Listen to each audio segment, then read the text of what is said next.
Service user and carer participation has become an increasingly important part of how adult social care services are developed and delivered. Participation operates at many levels, from offering people a much greater say about their individual care packages to involving users and carers in strategic decisions about how services are designed and commissioned.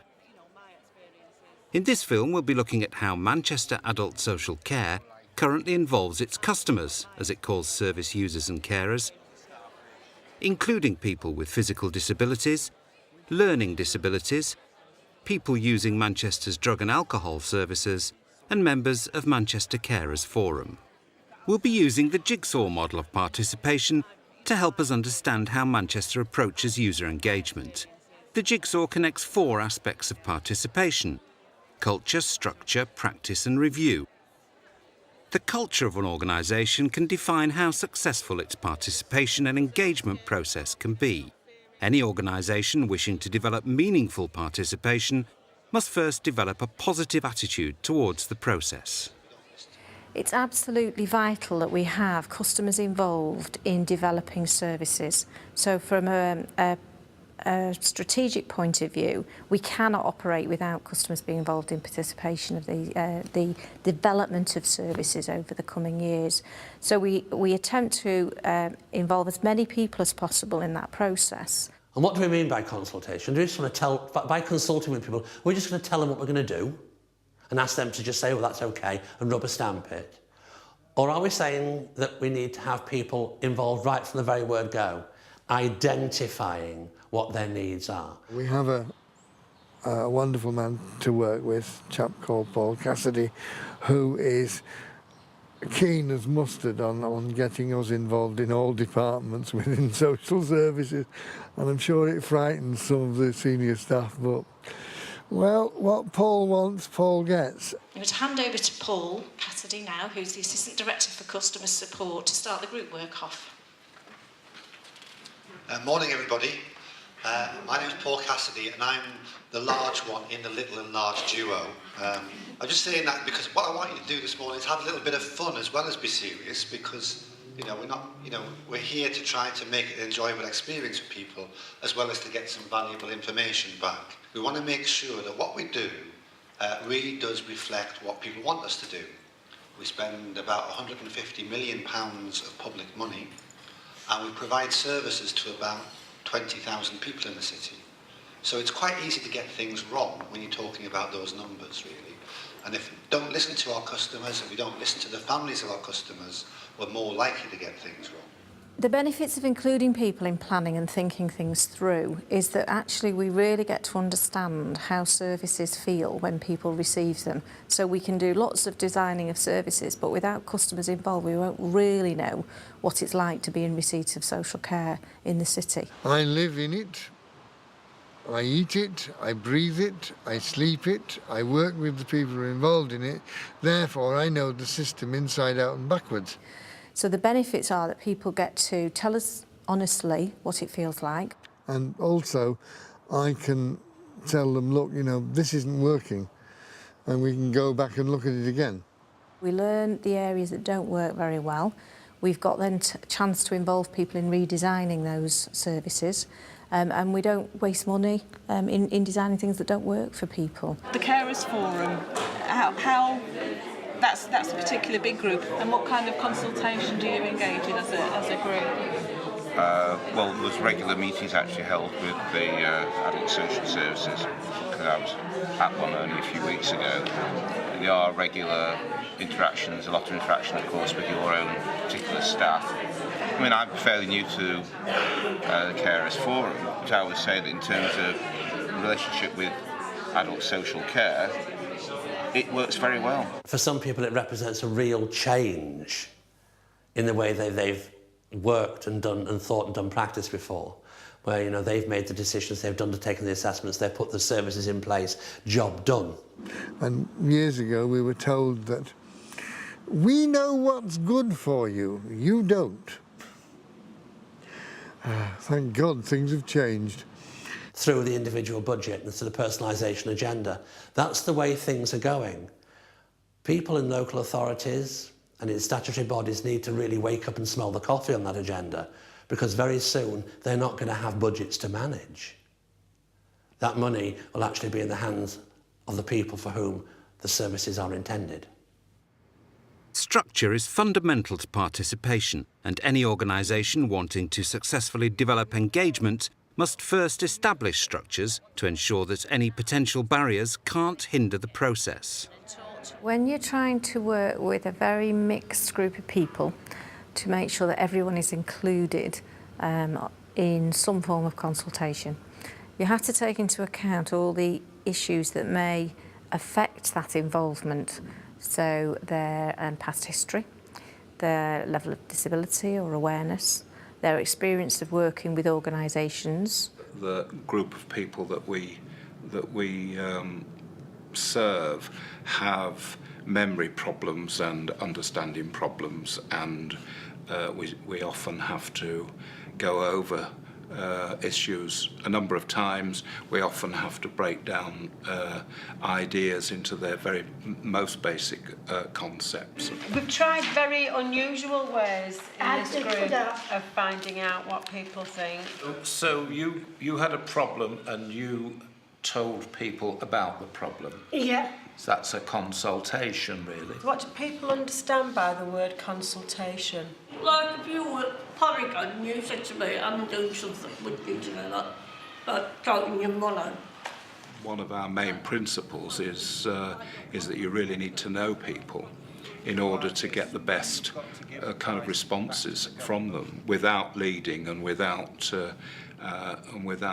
prompting too much. When we're planning an event, we have a checklist to go through to make sure we've covered people's needs. So, for instance, signers and interpreters, access issues, support workers on the day, all the kinds of practical things that people will worry about when they're coming to events and may hinder that participation in that event. We do have a number of interpreters with us today. We've got the BSL signer interpreters at the front, and we have got some language interpreters in the room as well. Manchester always makes sure it is a room that is accessible to disabled people. There's an exit there, but there are steps. So the other exit is out this side and through the doors where the lifts are, and that is full access to the road, and there will be staff at either door to assist people to get out. The difficulty you often get into is that individuals will want to talk about their own personal issue today for them, rather than a sort of global view around what services should look like. So some of the things that we have done is work with people in advance of consultation, so that we're actually training people to represent groups of people, not just themselves. I had to go on a training course, which was 2 days of very intense training, to be told and taught how to ask questions, how to participate, how to listen. We are still learning though, and we're always open to the next thing that we need to think about. And there are clearly in Manchester still customer groups that we aren't reaching. I've got a really good friend, right, and he's got dual diagnosis. Yeah, he's an addict, and he's also got autism, right. And a place like this, he just even contemplating coming. He can't even get to Glentop, right, because of the fear. What he suffers from and stuff like that, do you know what I mean? So I think, I think they need to do help around stuff like that as well. We're going to widen the reach around our consultation and develop a new strategy that brings everything we've already learned that we think is very positive into another level really of consultation for the future. Organisational practice must allow people who use services the opportunity to participate in ways that suit them. Therefore, an array of varied practices needs to be developed by organisations. Customers in Manchester are currently involved in planning around design of services, around change in policy, around implementation of the personalisation agenda. And that varies in different kinds of services. So we have formal partnership boards in a number of services, which have been established for a couple of years now and being very effective in being focal points for us to take ideas and thoughts to, or initiatives to ask for assistance and support in thinking things through and designing services. We've been asked to look at this picture because it's about telling you what to do when you've got a cold. Okay? And we thought the top bit wasn't too bad. We thought the bottom bit was very good. We've been running the group for approximately 8 to 10 years, something like that. I think it's definitely been going for about 8 years. And we've found that the way that we work with people certainly works very well in terms of finding out from people what they think about the services that they receive and the staff who support them. You thought it was swine flu. You thought it was... This one. Yeah. Kill out. Kill. It. Kill it. What does that mean? How could they make that message, that picture, better? If you're going to do it properly, do it in not big, that picture, that big. Yeah. Do something clear, understand what it says. This is already the second time that somebody has tried to make this easy to understand. I'm angry. You should have done it properly. You should have asked other people. Yeah, they have asked other people, and they're asking our group as well, so that they can do it properly. You should do it properly. They will fix it, and they will take all your comments on board. Some of our other groups have care and consultation forums. Some people are part of sort of wider email circles where they can email information into us. We do a couple of formal questionnaires each year where we write out to large numbers of customer groups to get information back. We've also, I think, influenced quite strongly the participation of people in the selection of staff. They've said for many years, I want to say, in who supports me. Would I like this lady stroke gentleman to look after me? If I think they're not going to do it properly, then I'm sorry, but they don't get the job. They may well know all the answers on paper, but would they go out and look after me as I would wish to be looked after, or would they simply tell me what I was going to do and what I was going to have? It is now across the board in the Learning Disability Partnership and in many of the independent providers that there's always a panel member with learning disability at staff selection, which we think is quite a significant step forward. Tricia actually goes on a panel for when they're interviewing at cul-de-sacs.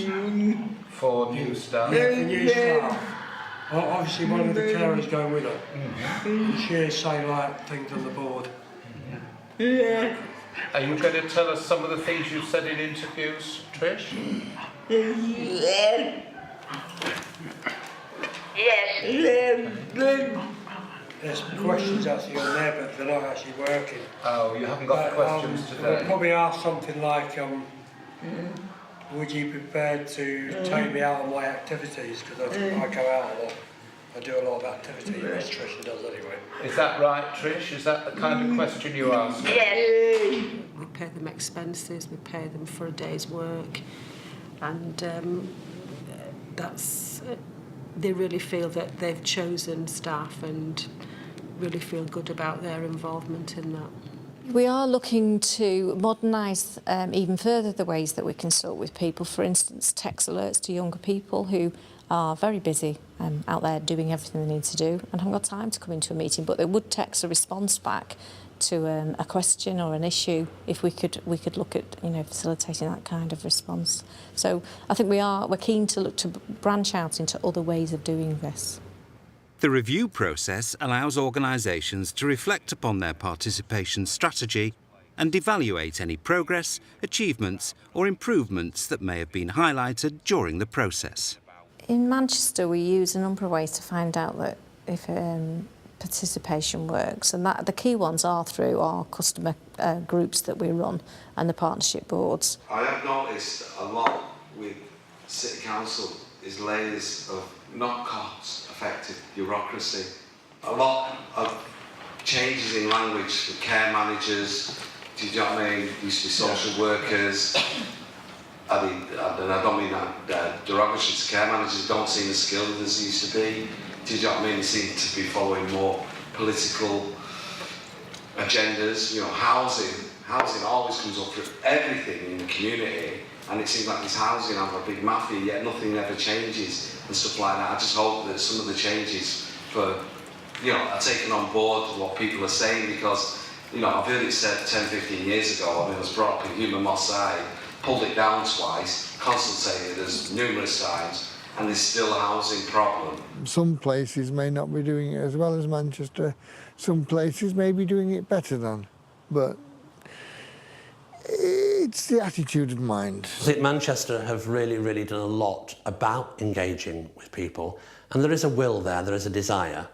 It's just about getting that idea really firmly entrenched within the whole of the service. We're not currently using a formal method to evaluate the consultation process, but I think we'd be quite keen to look into what's available. But one of the things I think would be key would be customer involvement in that process. So, for instance, I would prefer that it's a customer organisation or group of people who are actually doing that evaluation. I don't think it should be done by the authority itself. How do I know that my views are being listened to? Because if I ask somebody to do something, I will give them a couple of weeks and I ring up and find out if they've done it. The evidence we look for in terms of our voice being heard is the change that is made as a consequence of us voicing our ideas and our views. We do get a lot of feedback because we ask the questions. I mean, I do. I ask an awful lot. Well, what's changed? On the whole, most authorities are good at listening, and they're good at thinking through what needs to be different and trying to make the changes, but letting people know that we have changed it and what the benefits are to them is often more difficult. You know, you put your stuff over, and it'd be nice to hear whether it's changed. Yeah. You know, this is all good, but does it change anything? Do you know what I mean? That's sort of we're saying to you, you know, in it, you never get to find out. You don't get to find out if there has been a change. Yeah. What do you think would be a reasonable time frame to get some feedback about your comments or complaints? I'd say at least a couple of months.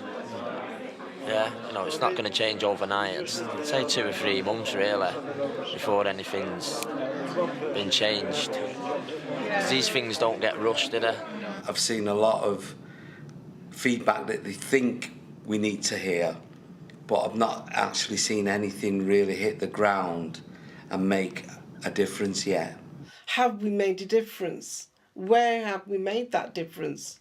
We don't want to see reports to committee. We don't want to see, you know, quality marks. We don't want to see all that. We want to see changes to lives of people in Manchester. One of the key aspects for the future around consultation is that we are aiming that people will not be waiting for us to go and ask them what they think, but actually getting to a point where they're able to voice views and opinions about what should change and develop in their own time, in their own way. If the power was shifted more to a community level, and what would the change? I'd listen more to the communities, but not just listen for the sake of placating them and then ticking a box saying, yes, we've listened. I'd really sort of evidence where we've actually listened and an outcome. The way that the City Council and Adult Social Care engages with the Carers Forum and with carers in terms of identifying need and working together to address that need is a real model of engagement. Senior management who are involved in social care now have got the mindset that they need to have us on board working with them. Not token gesture representation in the services from the community. Community representation with a say. So that actually we don't just have consultation, but we have engagement, so that people feel they have a stake in the services which are there supposedly for their benefit. And on the whole, I think that's where we're getting to, but we have still got pockets that I think we could do more. And I think the day that I stop thinking that is the day probably I need to find a new job.